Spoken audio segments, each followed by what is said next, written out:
देखो जैसे अगर मैं मान लेता हूं ये एक्स एक्सिस है, मान लेता हूं ये एक्स एक्सिस है,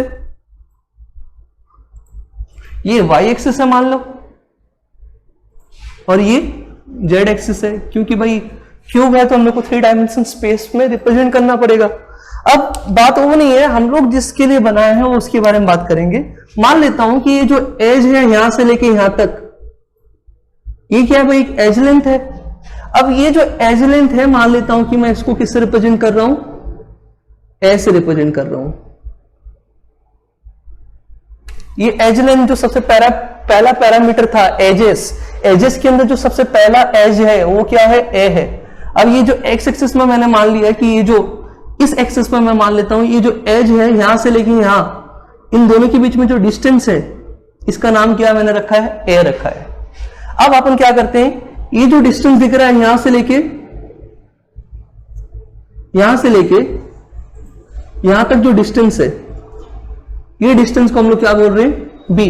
याद रखो बस मैंने क्यूब को थोड़ा सा डिस्टॉर्टेड बनाया है, बट याद रखो कि ए और बी का जो लेंथ है वो इक्वल है। याद रखो यहां पे ए और बी और सी का वैल्यू इतना याद रखो, ए इक्वल है। ये ए है और ये बी है, और ये मान लेता हूं ये जो आपको एंगल दिख रहा है, ये जो एज लेंथ है इसको हम लोग क्या बोल रहे हैं, सी बोल रहे हैं। तो याद रखो ये मेरा एज लेंथ ए है और ये मेरा एज लेंथ बी है और ये मेरा एज लेंथ सी है। अब ये तो भाई सबसे पहला पैरामीटर था जो एजेस हो गए। अब उसके बाद हम लोग को देखना है कि अल्फा बीटा गैमा। अब अल्फा बीटा गैमा कभी कभी क्या होता है, बहुत सारे कंफ्यूजन होता है, तो आपको याद रखना है कि जो एज लेंथ अल्फा होता है वो हमेशा कौन से एज के बीच में होगा, बी एंड सी के बीच में पाया जाएगा। तो याद रखो कि एज बी और सी के बीच में जो ये एंगल है, ये एंगल इसको हम लोग बोलेंगे अल्फा। तो ये हमको ध्यान रखना है कि जो हमेशा याद रखो ये हमेशा फिक्स होगा और आपको इसमें कोई भी चेंजेस नहीं करना है। तो याद रखो बी और सी के बीच में जो एंगल है उसको हम लोग अल्फा बोला जा रहा है। अब उसके बाद हम लोग देखते हैं कि जो बीटा है, बीटा जो एंगल है वो किसके बीच में है, बीटा जो एंगल है वो किसके बीच में है, एज ए एंड सी के बीच में है।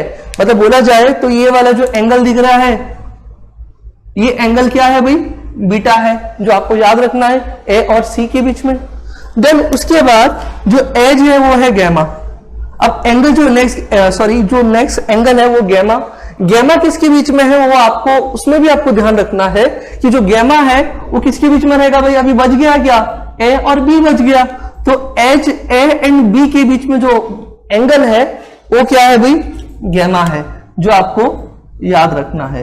तो इसका सीक्वेंस आपको याद रखना है। और बहुत कभी कभी क्या होता है कि स्टूडेंट्स कंफ्यूज हो जाते हैं कि अल्फा जो एज लेंथ है बी और सी के बीच में है, तो स्टूडेंट बोलते हैं कभी ए और सी के बीच में है। तो कंफ्यूज नहीं होने के लिए सबसे बेस्ट जो ट्रिक है वो आपको याद रखना है। देखते हैं, देखो मैंने बताया कि ये एज कौन सा है भाई, ए है। तो ए का जो हमेशा याद रखो कि जो अपोजिट वाला एंगल होगा वो अल्फा होगा। याद आया कि नहीं कैसा, ये एज कौन सा है भाई, ए है, ये कौन सा एज है, बी है, और ये एज कौन सा है, सी है। तो ए का जो अपोजिट वाला एंगल है मतलब बी और सी के बीच में कौन सा है भाई, अल्फा है। तो ऐसी ट्रिक आपको याद रखना है। अब ये मेरा एज कौन सा है, बी है। अब बी का जो अपोजिट वाला एंगल रहेगा वो कौन सा रहेगा भाई, बीटा रहेगा। तो ये जो एंगल बीटा है वो किसके बीच में है, सी और ए के बीच में है। अब बच गया कौन सा, सी। सी एज लेंथ का जो अपोजिट वाला एंगल होगा वो कौन सा रहेगा, गैमा। गैमा किसके बीच में प्रेजेंट है, ए और बी के बीच में प्रेजेंट है। तो आपको ऐसे ही क्या करना है, आपको ट्रिक याद रखना है।